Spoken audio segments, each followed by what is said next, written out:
زندگی تو از آرزو و حال و روز من جداست. حالا که تو شدی یه آدم غریب و سرد و بی حواس، من از این شهر میرم، شهری که ستاره هاش خاموشه، معشوق عاشقشو میفروشه به هیچ و پوچ زندگی. من از این شهر میرم، شهری که به ظاهر آشنا زیاده، اما تو نمیدونی درداتو تو تنهایی به کی بگی.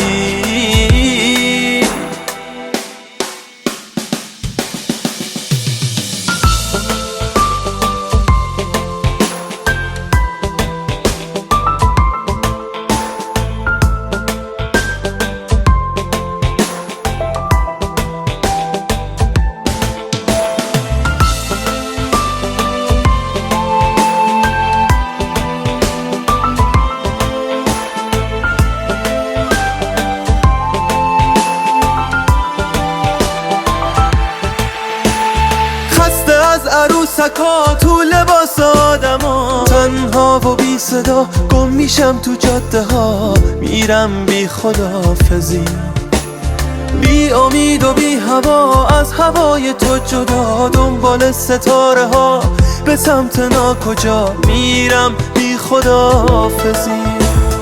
اون که عاشق تو بود از ته دلش منم، اما این روزا بودن و نبودنم فرقی نداره واسه تو.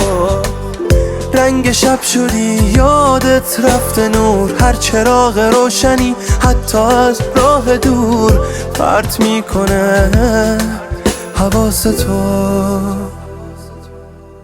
من از این شهر میرم، شهری که گذشته هامو پوشونده، خاطرات خوبمون جا مونده تو تموم کوچه هاش. من از این شهر میرم، تو بمون و آدمای بی سایه، عاشقانه های گرم و بی پایه، تو فکر موندنم نباش. من از این شهر میرم،